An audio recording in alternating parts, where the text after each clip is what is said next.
तो आपने क्या करना है, मेन मेथड से बेसिकली कॉल करना है उस फिल एरे वाले मेथड को, जो कि अपने इधर से सेंडिंग एरे को फिल करेगा। तो इधर से अगर सेंडिंग एरे करनी है तो आपने एरे को बेसिकली यहाँ पर बनाना भी है। तो एरे बनाने का हमारा स्टाइल क्या हुआ करता था, उसके ऊपर पहले बात करते हैं। हम पहले डिसाइड कर, अच्छा अगर आपको उसका सिंटेक्स याद है तो वो क्या था, इंटीजर, उसकी डेटा टाइप बता दी। इस साइन से पता चलेगा कि ये एक एरे है, ना कि कोई रेगुलर वेरिएबल। लाइक ऐसे लिखते हो तो इसका मतलब है इंटीजर टाइप का कोई वेरिएबल, लेकिन हमने चूंकि अब एरे बनानी है तो हम इसके साथ क्या बनाएंगे, ये सब का साइन, इसको सब बोलते हैं, स्क्वायर ब्रैकेट भी बोल सकते हैं। तो इस साइन को बेसिकली एरे कहेंगे। तो इंटीजर टाइप की एरे बनानी है, उसका नाम हम लोग कन्वेंशनली डिस्क्रिप्टिव रखने के लिए एरे ही रख रहे हैं। इज इक्वल टू न्यू के बाद इंटीजर अगेन, और यहाँ पर बेसिकली हम लोग इस सब के अंदर साइज दिया करते हैं। लेट्स से अगर आपने 10 साइज की बनानी है तो हम कहते हैं कि हमने जो है ना वो 10 साइज की नहीं बनानी, या आप लोग जो है वो यूज़र से भी डाटा ले सकते हो कि यूज़र बताए कि आपकी एरे की लेंथ क्या होगी। क्वेश्चन स्टेटमेंट को एक बार देख लेते हैं, क्या ये यूज़र स्पेसिफाइड है या आप लोग खुद से भी रख सकते हो। Okay, perform input validation so that the array size must be greater than 0. That means कि somewhat आपने यूजर से ही अपना एरे का साइज जो है वो पूछना है। तो यूजर से एरे का साइज जो है वो हम स्पेसिफाई करेंगे, तो यहाँ पे 10 नहीं लिखेंगे। तो ये वाली चीज़ जो है ये भी आपने डिसाइड करनी है। तो चूंकि ये यूजर से लेनी है तो पहले हम लोग स्कैनर का ऑब्जेक्ट बना लेते हैं। इस तरह से बेसिकली क्वेश्चन के अंदर से अपने रिक्वायरमेंट्स गेट करते हैं। ठीक है, ऑलरेडी ऑल्दो कुछ स्टूडेंट्स को आइडिया होगा कि इसको किस तरह से करना है, लेकिन क्वेश्चन को पढ़ने का स्टाइल जो है वो मैंने आप लोग को बता दिया कि जो चीज़ एक्सप्लिसिटली मेंशन नहीं होती उसको आपने इम्प्लिसिटली कैसे एलिसिटेट करना है। कुछ रिक्वायरमेंट्स होती हैं जो एज इट इज़ लिख कर बताई जाती हैं, कुछ रिक्वायरमेंट्स आपको उगलवाना पड़ती हैं, निकलवाना पड़ती हैं। उसके लिए बेसिकली आप क्वेश्चन स्टेटमेंट के एक एक लफ्ज़ को थॉरली पढ़ते हैं। स्कैनर का ऑब्जेक्ट बना लिया, अब आप यूज़र से कहोगे कि भाई आप ना आउट डॉट प्रिंट, आप एंटर कर दो size of array, enter a size for array। तो साइज के लिए भी अगर हम उसको मेंशन कर दें कि ये मस्ट बी ग्रेटर देन 0 होना चाहिए, राउंड ब्रैकेट में ही मेंशन कर देते हैं। आप ये डिस्क्रिप्टिव किसी भी डिस्क्रिप्टिव मेथड किसी भी वे से लिख सकते हो। तो आप कह दो कि ग्रेटर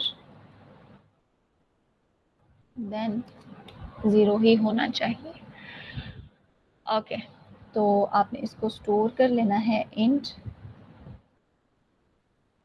साइज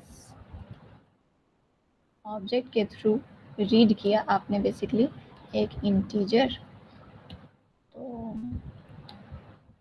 बस, लेकिन अभी यहाँ पर आप रुके नहीं, आपने कहा, उसने कहा कि आपने इसके ऊपर इनपुट वैलिडेशन अप्लाई करनी है। तो इनपुट वैलिडेशन के लिए वही आप लोग वाइल यूज़ करते हो। अब आप लोग इसको थोड़ा सा गेस करो कि आप इसको मज़ीद जो है शॉर्ट किस तरह से कर सकते हैं। हमने अभी रिसेंटली उसको मेंशन किया या उसको डिस्कस किया। उस तरह से इनपुट वैलिडेशन करोगे तो वो स्मार्ट है, एफिशिएंट है। पहले मैं इस वे से जाती हूँ ट्रेडिशनल वे से, फिर हम देखते हैं कि उसका फ़ायदा क्या है और इसका समवॉट क्या ट्रेड ऑफ है। ओके, अगर तो साइज़ 0 से बड़ा होना चाहिए ना, अगर तो साइज छोटा है 1 से, क्या ये मैंने बात ठीक लिखी है? ये बिल्कुल वैसी है जैसे हमने थोड़ी देर पहले लिखी। ओके, तो अब यहाँ पे हम क्या करेंगे, इस बात को रिपीट करेंगे। तो अगेन वही बात कि स्टेटमेंट जो है रिपीट करने से बेहतर है हम इसको डू वाइल के अंदर इनक्लोज कर दें कि ये चीज़ एक बार तो आपने मस्ट करनी है। तो चूंकि आपने एक बार मस्ट करनी है तो आप इसको डू में इनक्लोज कर दो, और रेपिटेशन आपने बाद में डिसाइड करनी है तो उसके लिए आप उसके लिए वाइल मेंशन करें, और वाइल के बाद सेमीकोलन आएगा। अब एक और चीज़ आपको ये अगर वेरिएबल स्कोप्स का याद हो तो लाइक आपको ये साइज़ कहाँ यूज़ करना है, इस जगह पर एरे की डेफिनेशन के वक्त। तो आपने यहाँ पे जब साइज़ लिखना है तो देखिएगा आपका कंपाइलर आपको क्या कहता है। अगर आप इसी तरीके से लिखते हो तो क्या होगा, चलें आप इसको अगर खुद खेल के देखें तो वेल एंड गुड, लेकिन मैं क्विकली इसको बता देती हूँ कि ये स्कोप का प्रॉब्लम करेगा कि can not find symbol size. हालांकि हमने साइज बनाया है तो साइज का स्कोप जो है वो कहाँ से कहाँ तक है, इस ब्रैकेट से लेकर इस ब्रैकेट तक सिर्फ। तो इसको हमने क्या करना है, रिफॉर्म करना है। तो उसके लिए आप क्या करोगे, वेरिएबल को डिक्लेयर जो है वो ऊपर ही कर दो, यानी हम कहते हैं कि इसकी स्कोप जो है वो सिर्फ ये डू तक ना रहे, पूरे मेन तक रहे। तो उसके लिए हम ऊपर ही मेंशन कर देते हैं कि इंटीजर टाइप का एक वेरिएबल साइज ये डिक्लेयर करके रख लो अपने पास। इसके अंदर हम डाटा जो है वो बाद में यूज़ कर इंसर्ट करवाएंगे और इसको यूटिलाइज बाद में करेंगे। आप आई गेस आपको वेरिएबल स्कोप्स का आइडिया है, अदरवाइज आप इसको प्रीवियस सेमेस्टर के कंटेंट से रिवाइज करें, तो बहुत इंपॉर्टेंट टॉपिक है। ओके, साइज हो गया, इनपुट वैलिडेशन भी हो गई, आपने इस साइज को भी मेंशन कर लिया। तो ये आपकी एरे डिफाइन हो गई। ये क्या करेगी बेसिकली, ये क्या करेगी बेसिकली आपके एरे के अंदर जो भी यूज़र डाटा एंटर करेगा उस साइज़ की एरे बना देगा। और आपको याद है कि एरे के ऊपर हमारी मल्टीपल टाइम्स डिस्कशन हुई है कि ये बेसिकली डिफ़ॉल्ट कंस्ट्रक्टर को कॉल करेगा और सारे ब्लॉक्स के अंदर 0 असाइन कर देगा। तो इसलिए ये वेरिएबल डेफिनेशन है, क्योंकि इसमें डाटा टाइप भी आपने डिफाइन कर दी, आपने उसका नाम भी मेंशन कर दिया और न्यू कीवर्ड के ज़रिए आपने उसके प्लेस पे 0 भी असाइन करे। तो वेरिएबल आपका जो है वो डिफाइन तो हो गया, आपकी एरे डिफाइन तो होगी, लेकिन ये 0 जो है वैल्यूज के साथ है। अब आप चाहते हो कि इसके अंदर कुछ यूजर डिफाइंड या यूजर एंटर्ड वैल्यूज आए। उन्होंने यही कहा ना कि टेक्स एब्सोल्यूट। ओके, क्वेश्चन 1 कहता है कि फिल्स the array with user entered number, ना कि वो डिफॉल्ट वैल्यूज जो डिफॉल्ट कंस्ट्रक्टर ने डाले। तो उसके लिए आप क्या करोगे, मेथड कॉल करोगे। मेथड का नाम क्या है basically, fill array. Fill array की तरफ आपने क्या पास करना है, एरे अपनी जो आपने यहाँ पे बनाई। अच्छा, मेथड कॉलिंग के वक्त जब आप किसी एरे को पास करते हो तो आपने जस्ट एरे का नाम लिखना होता है, यानी जस्ट उसका एड्रेस देना होता है। यहाँ पे सब का साइन या वो स्क्वायर ब्रैकेट नहीं लगाने। ओके, जब कंपाइलर यहाँ पर पहुंचेगा, कहेगा कि ये एक मेथड कॉल है तो मैंने मूव करना है इस मेथड की डेफिनेशन की तरफ, तो ये मेथड डिफाइन कहाँ हुआ है, तो हमने अभी मेथड डिफाइन करना है। तो मेथड डेफिनेशन अगेन आप इसको मेन से ऊपर भी कर सकते हो, मेन से नीचे भी कर सकते हो। तो मेरा स्टाइल जो है वो मेन के नीचे मेंशन करने का, आप इसको ऊपर भी कर लो तो वो गलत नहीं होगा। बस अंडरस्टैंडिंग होनी चाहिए कि ये बेसिकली आप लोग क्या इन्फ्लुएंस है या इन दोनों में। ओके, तो फिल एरे में आपने क्या करना था बेसिकली, आपने सिंपली वन बाय वन आपके एरे के अंदर जो है वो डाटा स्टोर करते चले जाना है। तो आपने याद होगा आपको फर्स्ट सेमेस्टर से आप डाटा किस तरह से इंसर्ट कराते थे। लेट्स से आपके, चलो इसको इस तरह से कंसीडर करते हैं कि यूज़र ने एंटर कर दिया 5, तो आपकी एरे जो है वो 5 ब्लॉक्स वाली है, यानी इसके अंदर डाटा आ गया 0 0 0 एंड 0।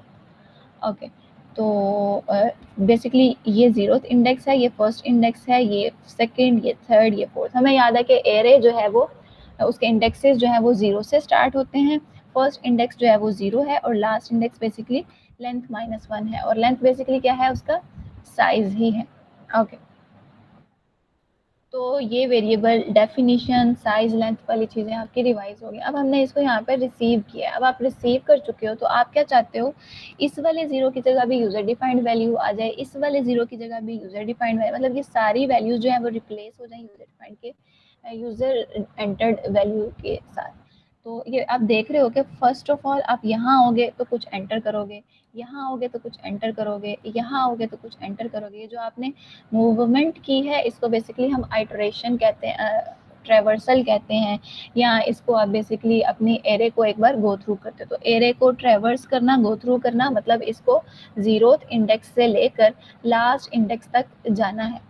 तो आपने इंट टाइप का, लाइक आप इसको लूप के जरिए करोगे ना, एक चीज़ रिपीट हो रही है। रिपीट क्या हो रहा है, आप क्या कर रहे हो, पहले 0th इंडेक्स पे जाते हो, पुराने वाली वैल्यू की जगह नई वैल्यू रख देते हो, फिर आप एक स्टेप इंक्रीज करते हो, वहीं पे जाकर भी आप क्या करते हो, अगेन पुरानी वैल्यू को रिमूव करके नई वैल्यू को लिख रहे हो, पुरानी वैल्यू को रिमूव।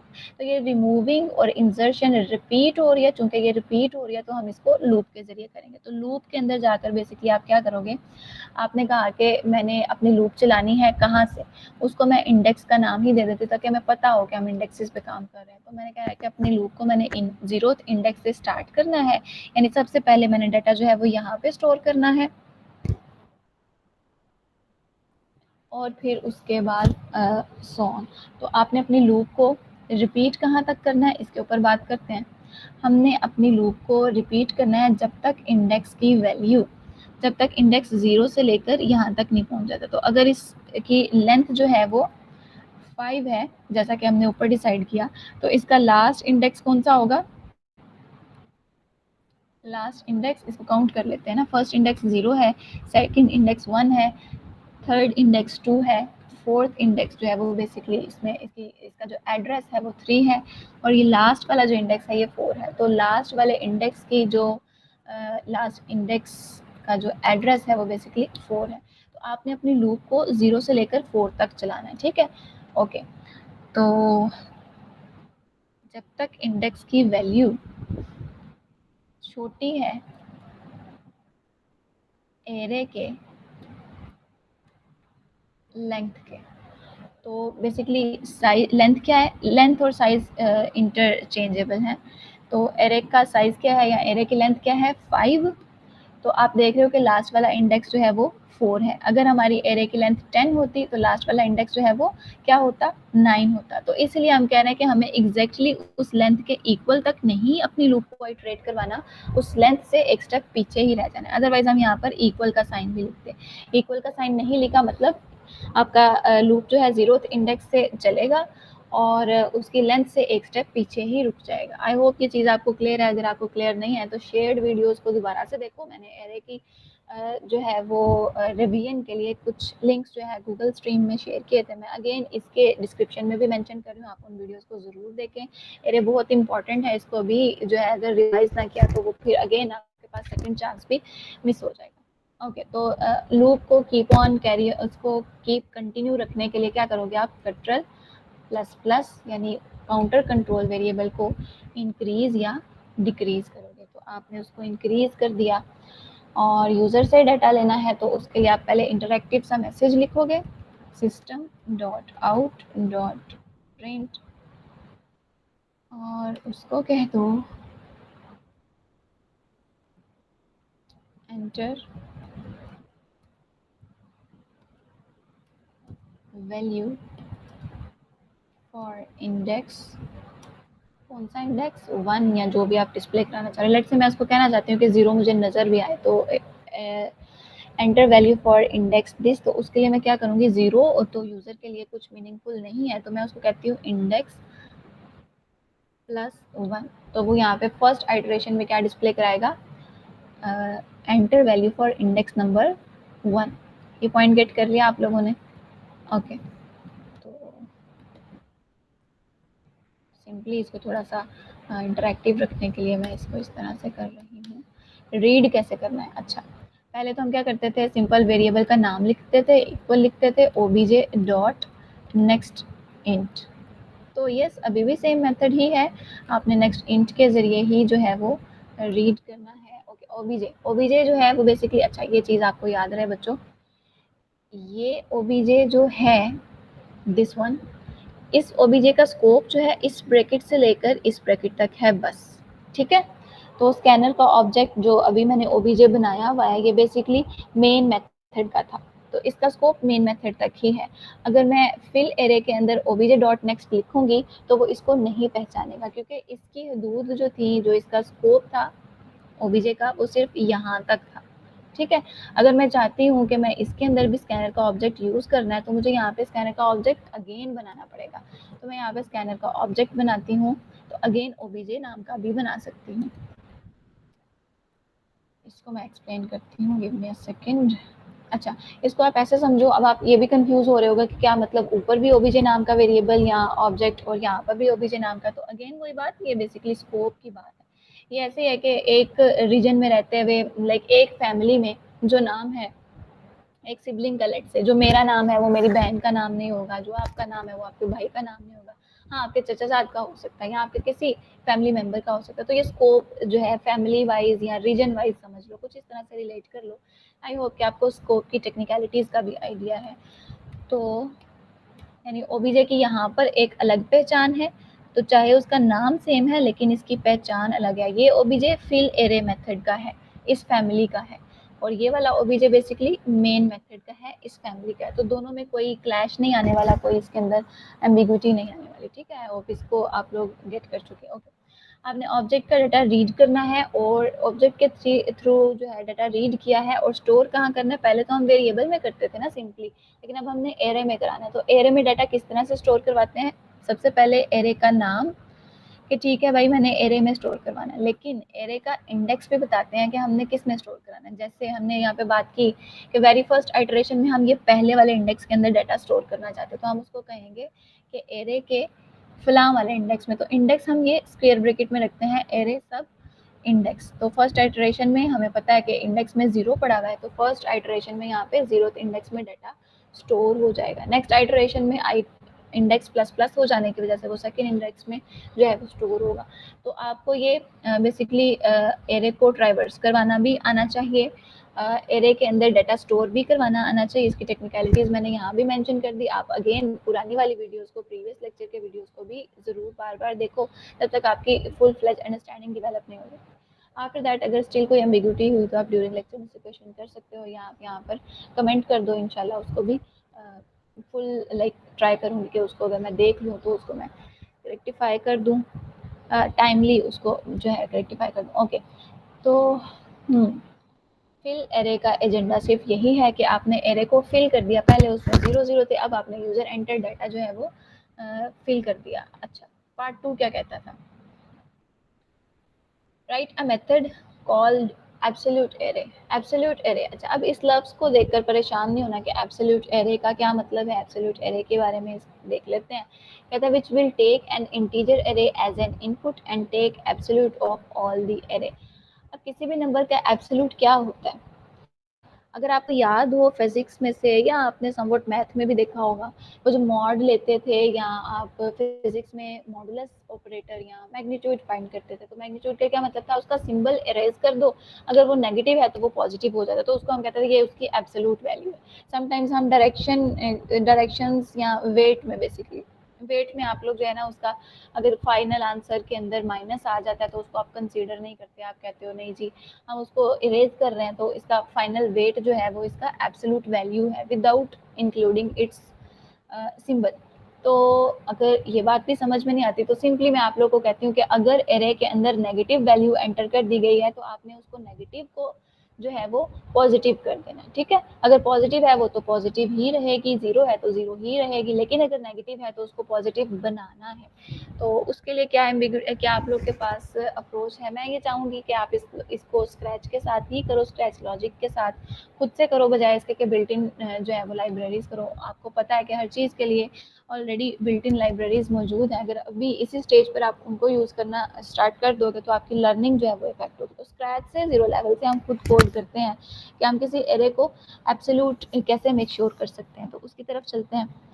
तो हाँ, अब आपने ये वाला मेथड जो है वो डिफाइन करना है, तो पहले इसको डिफाइन कर लेते हैं, फिर इसकी दूसरी वाली बात पढ़ते हैं कि वो क्या कहता है।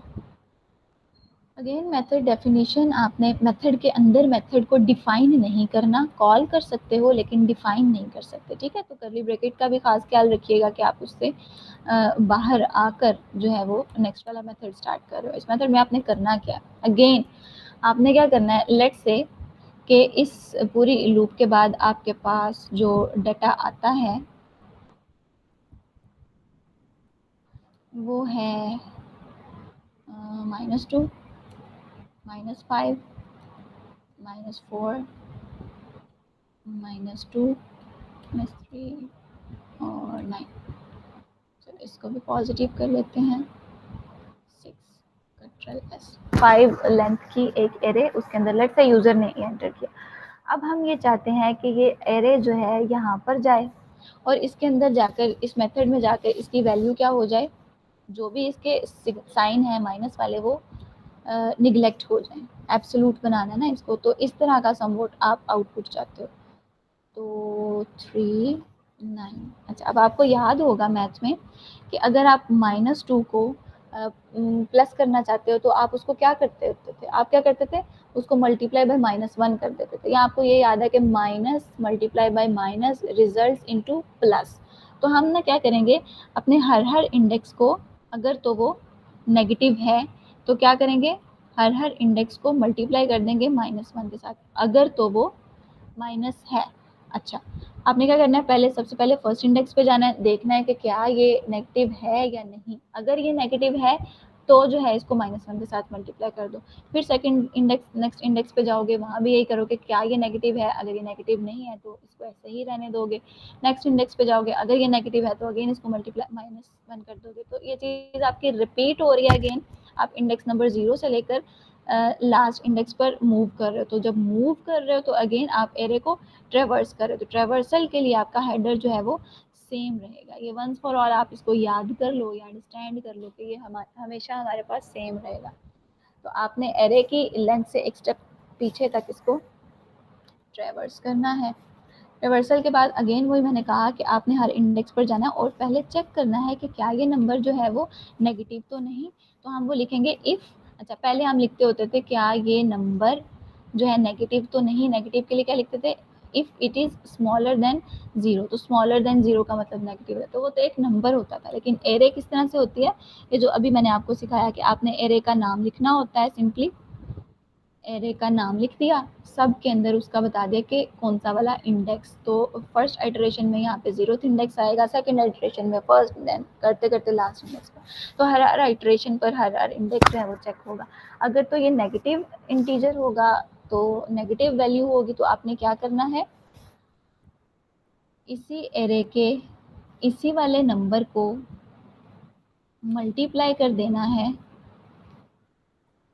किसके साथ, -1 के साथ। ये पॉइंट गेट कर रहे हो। लाइक अगर आप फर्स्ट इंडेक्स की बात कर रहे हो तो क्या होगा, -2 मल्टीप्लाई बाय -1। तो ऑब्वियसली इसका रिजल्ट जो है वो क्या आ जाएगा, +1। तो +1 आपको याद है हम प्लस नहीं लिखा करते थे, तो ये +1 या इस तरह से लिखो तो माइनस सम वोट आपका एलिमिनेट हो गया। What the point. तो ये बेसिकली एब्सोल्यूट एरे का मेथड है। बाकी लफ्स देख के परेशान नहीं होना, चीज़ों को थोड़ा सा लॉजिकली ब्रेनस्टॉर्मिंग के साथ सोचते हैं कि एब्सोल्यूट का मतलब क्या है। और उसके बाद मैथ अगर किया हुआ है तो भी चीज़ें ठीक हैं। फिजिक्स के अंदर भी ये चीज़ें थी, और ऑल्दो हम लोग को लॉजिकल अंडरस्टैंडिंग कॉमन चीज़ है, इसका हमें ऑलरेडी आइडिया था। ओके, अगर ये नेगेटिव नहीं है तो आपने कुछ भी नहीं करना है गेस, तो इसको एल्स को मेंशन ही नहीं करते, तो वो एज इट इज़ ही रहेगा। तो जो भी नंबर यहाँ पर नेगेटिव होगा वो पॉजिटिव हो जाएगा। एट द एंड जो आपके पास एरे बनेगी वो यही होगी जो आप चाह रहे थे। What the point. तो ये लूप खत्म होने के बाद आपकी एरे की शेप कुछ ऐसी हो जाएगी। तो मैं इसको नीचे ही मेंशन कर देती हूँ कि इस लूप के एंड पर आपका फाइनल एरे इस शेप का होगा। ओके, फिर उसके बाद वो क्या कहता है, take number from user as size of the array, वो तो हमने कर लिया। Call the method field array, then call the method absolute array. Then okay, कहता है कि मेन के अंदर आपने साइज लेना है। डेफिनेटली हमने मेन में साइज लिया ना, दैट मीन्स के फिर उसने जो दूसरी बात मेंशन की है कि कॉल मेथड फिल एरे, वो भी हमने मेन से करना था। Then call the method absolute array, वो भी हमने मेन से ही करना है। ये पॉइंट गेट करते हो ना। अगर उसने ये कहना होता कि फिल एरे के अंदर रहते हुए एब्सोल्यूट एरे करो, तो वो फिर वही पहले क्वेश्चन की तरह कहता है कि this method calls then further ना। तो अभी हमने ये वाला कॉल, मेथड कॉल जो है वो भी हमने बेसिकली मेन के अंदर ही लिखना है। तो साइज के बाद आपने एब्सोल्यूट एरे को कॉल करना है, और यहाँ पे भी बेसिकली आपने एरे पास कर देनी है, सिंपल। ओके, फिर क्वेश्चन पार्ट 3 क्या कहता है इसका। पार्ट 3 क्या कहता है, राइट मेथड जिसका नाम प्रिंट होगा, और वो क्या करेगा, इंटीजर को input which will take an integer array as an input. यानी ये इसका मेथड का इनपुट यहाँ लिखते हैं ना हम राउंड ब्रैकेट में, इसको हम पैरामीटर्स भी कहते हैं, आर्ग्यूमेंट्स भी कहते हैं। तो बेसिकली इसने आर्ग्यूमेंट्स जो है वो आपके पास रीड कर लेने हैं, इनपुट ले लेने हैं, और उसके बाद प्रिंट ऑल इट्स एलिमेंट्स। तो वो आपने एलिमेंट्स जो है वो इसके प्रिंट कर देना है। तो प्रिंटिंग भी बहुत आसान है, इसको भी कर लेते हैं जल्दी से। तो पब्लिक स्टैटिक, हम ये हेडर यहीं से कॉपी करते हैं, Ctrl+C, और एरे के नीचे ही इसको डिफाइन कर लेते हैं। अगेन ब्रैकेट्स का ख्याल रखिएगा, आपने इसको किसी भी मेथड को विद इन मेथड जो है वो डिफाइन नहीं करना। मेथड्स के प्रीमिसेस ब्लॉक्स जो हैं वो अलग अलग होने चाहिए। अगेन अब क्या करना है जी, आपने ये एरे डिस्प्ले करवानी है। डिस्प्ले कराने का क्या मतलब, आप पहले 2 पर आओगे, इसको पकड़ोगे स्क्रीन पर दिखा दोगे, नेक्स्ट स्टेप चलोगे इसको पकड़ोगे स्क्रीन पर दिखा दोगे, नेक्स्ट स्टेप चलोगे इसको देखोगे स्क्रीन पर। तो आप देख रहे हो कि दो चीजें रिपीट हो रही हैं, चलना और प्रिंट करना, चलना और प्रिंट करना। तो यानी आपने इसको भी लूप के जरिए करना है। अब वही बात कि ये भी बेसिकली आपकी आइट्रेशन या ट्रेवर्सल ही है। आपने 0th इंडेक्स से चलना शुरू करना है और लेंथ से एक स्टेप पीछे रुक जाना है। तो वही आपका हेडर दोबारा चलेगा, आपका फॉर का हेडर के साथ में आपने एरे की 0th इंडेक्स से ट्रेवर्सल स्टार्ट करना है और 0th और एरे के लेंथ से एक स्टेप पीछे रुक जाना। तो ये चीज़ मैं कॉपी पेस्ट इसलिए कर रही हूँ कि आप लोग को भी चीज़ों की अंडरस्टैंडिंग हो जाए, पक्का हो जाए, और ये भी याद रहे कि ये जो कोड जो लेंथी हो रहा है इसमें कोई भी रॉकेट साइंस नहीं है, हम वही चीज़ें बार बार रिपीट करें, बस हम अपनी मैक्सिमम प्रैक्टिसेस के साथ इसको रिवाइज कर रहे हैं। ओके, तो प्रिंटिंग के लिए क्या किया करते थे आप लोग, SOP। इसको भी मैं कॉपी पेस्ट कर लेती हूँ ताकि आपके लिए भी आसानी हो जाए कि कुछ भी नया नहीं है यहाँ पर। यहाँ पे भी हम कुछ डिस्प्ले ही करवा रहे थे ना, तो यहाँ पे भी मैं डिस्प्ले करवा देती हूँ। इसको ना थोड़ा सा टेक्निकली लिखते हैं ताकि आपको भी विजिबल हो जाए कि ये वर्क कैसे कर रहा है। System dot out dot print L N, चलो LN कर लेते हैं। ओके, आप क्या चाहते हो कि ना हम, मैं ये चाह रही हूँ एक्चुअली कि आपको ना एरे का नाम भी नज़र आए। एरे का नाम सब, ये तो सिर्फ मैसेज है जो स्क्रीन पर नज़र आएगा, है ना। फिर उसके बाद मैं चाहती हूँ कि इंडेक्स नंबर भी नज़र आए। तो इंडेक्स नंबर इंटरनली 0 है, एक्सटर्नली 1 है, तो मैं इसको 1 लिखवाना चाह रही हूँ, तो मैं उसको कह देती हूँ। लाइक आप इसके अलावा भी किसी भी मेथड से कर सकते हो, मैं जस्ट चीज़ों को विजिबल करने के लिए इस तरह से कर रही हूँ। अगर आप सिंपली डिस्प्ले करा दोगे वैल्यूज़ बैकस्लैश n के साथ तो भी मुझे कोई प्रॉब्लम नहीं है, ठीक है। तो चलो स्मूथली ही करते हैं ताकि आप लोग कंफ्यूज ना हो जाओ। बाकी आपके अपकमिंग प्रोग्राम जो है वो ना मोर प्रोफेशनल होने चाहिए। अच्छा, आप क्या करोगे, हर बार क्या करोगे, एरे का ये वाला इंडेक्स दिखा दो और नेक्स्ट लाइन पे चले जाओ, ठीक है। तो आपके सारे एरे के जो वो कंटेंट होगा वो डिस्प्ले हो जाएगा अलग अलग लाइन पर। बाद में इसके अंदर कुछ फॉर्मल मैसेजेस या कुछ जो है वो डिस्क्रिप्टिव या प्रोफेशनल वे के ऊपर चलेंगे। तो डिस्प्ले का सिर्फ इतना ही मैसेज था या इतना ही मेथड था। प्रिंट कराना है, आपने वही लूप को रीड किया, लूप को ट्रेवर्स किया, एरे को ट्रेवर्स किया लूप के ज़रिए, और उसके अंदर एक लाइन जो है वो मैसेज। अच्छा, एक और चीज़ याद करो कि जब आपके फॉर के हेडर के साथ, फॉर के साथ सिर्फ एक ही स्टेटमेंट कनेक्टेड होती है तो लाजमी नहीं कि आप इसके साथ करली ब्रैकेट लगाओ। इस चीज़ को अगेन मैं रिपीट कर रही हूँ ताकि आप लोग की ये मिथ भी ठीक हो जाए कि ऐसा नहीं है कि फॉर के बाद हमेशा राउंड स्क्वायर करली ब्रैकेट आएगी, ऐसा नहीं है। फॉर बेसिकली क्या करता है, फॉर की लूप तब तक चलती रहती है जब तक उसको फर्स्ट सेमीकोलन नहीं मिलता। तो यहाँ पे इसको सेमीकोलन मिलेगा, वहीं पे वो रुक जाएगा। हाँ, अगर आपकी नंबर ऑफ स्टेटमेंट्स ज़्यादा होंगी, सेमीकोलन ज़्यादा है लेकिन वो है इसी फॉर के साथ कनेक्टेड, तब आप बॉडी की यूज़ करते हो, ठीक है। तो जब भी किसी ब्लॉक के साथ सिंगल स्टेटमेंट कनेक्ट करनी है तो आपको बॉडी बनाने की ज़रूरत नहीं है। ब्लॉक मतलब कंडीशनल ब्लॉक के साथ या इफ़ के साथ या फॉर के साथ या वाइल के साथ। और अगर आपको मोर देन 1 स्टेटमेंट्स करनी है तो आप करली ब्रैकेट मस्ट करोगे, ठीक है। तो ये एम्बिग्विटी अभी आप लोग की ठीक हो जाए, ये बच्चे इसको लाजमी ना समझे कि करली ब्रैकेट यहाँ लाजमी, अदरवाइज यहाँ पे एरर आएगा, नहीं, ऐसी कोई बात नहीं है। ओके, तो अगेन आपने क्या किया, यूज़र से साइज़ ले लिया, उस साइज़ की एरे बना ली, पहले यूज़र से ये एरे फिल करवा ली, फिर उसका एब्सोल्यूट खुद फाइंड कर दिया। अब यूज़र को डिस्प्ले करवाना है, तो डिस्प्ले कराने के लिए भी मेथड को कॉल कर लेते हैं, which is print array. Print array को भी आपने एरे पास करनी थी, आई गेस। एरे सेमीकोलन का ट्रेवर्स, ओके। चलो अब इसको बिल्ड करके देखते हैं क्या इसमें। अगेन आप इसको मैनुअली भी कर सकते हो और आप इसको मैनुअली भी कर सकते हो और इसको कंट्रोल V के साथ भी कर सकते हो। क्या कहता है, अच्छा हाँ, इसको तो मैंने अभी सेव ही नहीं किया। चलो, स्टेटमेंट क्या कहती है, एरर है नॉट अ स्टेटमेंट। कहता है ऐसी कोई स्टेटमेंट नहीं होती, आप दो चीज़ों को मल्टीप्लाई तो कर रहे हो, इसको कहीं स्टोर नहीं कर रहे। एक्चुअली मैं वो बात कंप्लीट करना भूल गई। क्या हुआ कि आपको ये चीज़ देती है, ये चीज़ मल्टीप्लाई हुई, इसका रिजल्ट ये आया, तो ये जो रिजल्ट है इसका 1, इसको कहीं स्टोर भी तो करना है, तो वो भी हमने इसी एरे में करना है। तो उसके लिए मैं लिखूंगी एरे के इसी इंडेक्स पर क्या करो, ये चीज़ लिख दो। तो जो चीज़ मैंने यहाँ पर लेफ़्ट टू राइट लिखी हुई है ना, वही चीज़ हमने प्रोग्राम में राइट टू लेफ़्ट लिखी है बेसिकली। यानी यहाँ पे कैलकुलेशन जो है ना आपके असाइनमेंट ऑपरेटर से पहले होती है, राइट साइड पे होती है, असाइनमेंट या रिज़ल्ट जो है वो बाद में स्टोर होता है। तो मैथ में हम लोग पहले कैलकुलेशन करते हैं, लाइक राइट लेफ़्ट साइड पे कैलकुलेशन करते हैं, राइट साइड। तो इसको कन्फ्यूज़ नहीं होना, आपने क्या किया, एरे के उसी वाले इंडेक्स पर, यानी -2 वाले इस वाले इंडेक्स पर क्या रखा, उसी को मल्टीप्लाई करके -1 के साथ। तो इसी वाली प्लेस के ऊपर -2 की बजाय आपने +2 स्टोर कर दिया। What the point? चीज़ें एम्बिगुअस नहीं है, बस मैं थोड़ा-सा इसको डाइजेस्ट करवाने के लिए वेरी ज़ीरो लेवल पे बहुत बेसिक करके बता रही हूँ। तो इसको आप लोग स्मार्टली भी कर सकते हो जिस तरह आप लोग की हैबिट है। मैं बस न्यू बेस के लिए, या वो स्टूडेंट जिन्होंने गैप के साथ किया है, या वो स्टूडेंट हो चीज़ें जो हैं वो फर्स्ट सेमेस्टर में उस तरह से पिक नहीं कर सके, उनके लिए थोड़ा सा थॉरली बोल रही हूँ। बाकी अगर स्टिल कोई प्रॉब्लम है तो आप उसको डिस्कस कर सकते हैं। Again scanner can not find symbol कब आता होता है, जब भी आपके स्पेलिंग का मिस्टेक होता है या आपका वेरिएबल जो है वो डिफाइन नहीं हुआ। तो यस आप, अच्छा कंपाइलर आपका ना ये देखो एरर मैसेज को पॉइंट भी कर देता है कि आपका एरर इस वाली जगह पर है। तो कहता है कि कैन नॉट फाइंड सिंबल, कौन सा सिंबल, ये वाला है सिंबल। तो स्कैनर को हमने देख के पहचान लिया, हमने इसकी स्पेलिंग में मिस्टेक की है।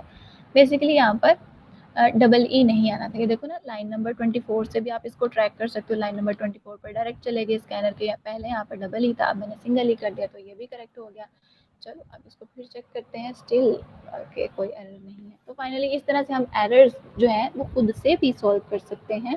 प्रैक्टिस का मकसद सिर्फ ये था कि एरर आपको पढ़ने आने चाहिए।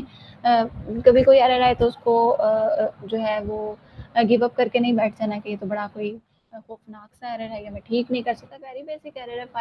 Find can symbol can not find symbol मतलब सिंबल कैन नॉट फाइंड का मतलब कि ये स्पेलिंग मिस्टेक है या वेरिएबल बनानी है। ओके, तो एरे का साइज़ हम 5 ही दे देते हैं, जो हमने आइडियल केस किया हुआ था। इसमें हमने पुट कर दिया -2, 3, -6, 8, 9। तो ये देखो आपकी दो वैल्यूज़ जो थी वो नेगेटिव थी ना, लेकिन एब्सोल्यूट के ऊपर एब्सोल्यूट की वर्किंग अप्लाई करने के बाद इसका माइनस जो है वो रिमूव हो गया। तो ये बेसिकली एब्सोल्यूट एरे की स्टोरी थी। तो हमें एरे डिफाइन करना आ गई, डेफिनेशन विद डिफ़ॉल्ट कंस्ट्रक्टर। अच्छा इसको मैं खोल के बता देती हूँ। ये एरे, अच्छा यहाँ पे ना ये बेसिकली ये चीज़ है, definition array definition with default constructor. ठीक है, तो डिफ़ॉल्ट कंस्ट्रक्टर ने इसमें 0 पुट कर दिया। फिर हम चाहते थे नहीं हमें ना यूज़र डिफाइंड वैल्यूज़ चाहिए। यूज़र डिफाइंड वैल्यूज़ के लिए हमने क्या किया, फिल एरे का मेथड बनाया। फिल एरे के अंदर वही एरे ट्रेवर्स करवाई और 1 बाय 1 यूज़र से डाटा लेते गए, उसको स्टोर कर लिया। फिर उसके बाद आपने इसके अंदर कुछ मैनिपुलेशन की, मैनिपुलेशन का सिनेरियो भी आपके सामने है। और ये रहा आपके पास मैनिपुलेशन, आपने उसका माइनस जो है वो बेसिकली रिमूव कर लिया और इस तरह का कुछ आपके पास आउटपुट आ गया। आपने उसको डिस्प्ले भी करवाना तो आपने प्रिंट एरे करवा दिया। तो सिंपल, बहुत आसान चीज़ें हैं, इसको देख के परेशान नहीं हो रहा है। और एरे सबसे आसान टॉपिक है कि इसके अंदर जितनी चीज़ें हैं वो बिल्कुल सेम है। डाटा इनपुट के लिए सेम है, डाटा चेंजिंग के लिए सेम है, डाटा मैनिपुलेशन के लिए सेम है और इसको प्रिंट करने के लिए सेम है। आपने देखा ना फॉर लूप भी रिपीट हो रही है। तो एरे से परेशान नहीं होना, ये बड़ा मज़े का टॉपिक है। इसको थोड़ा सा टाइम दो, थोड़ी सी प्रैक्टिस को, ये इंशाल्लाह आपकी पॉलिश हो जाएगी।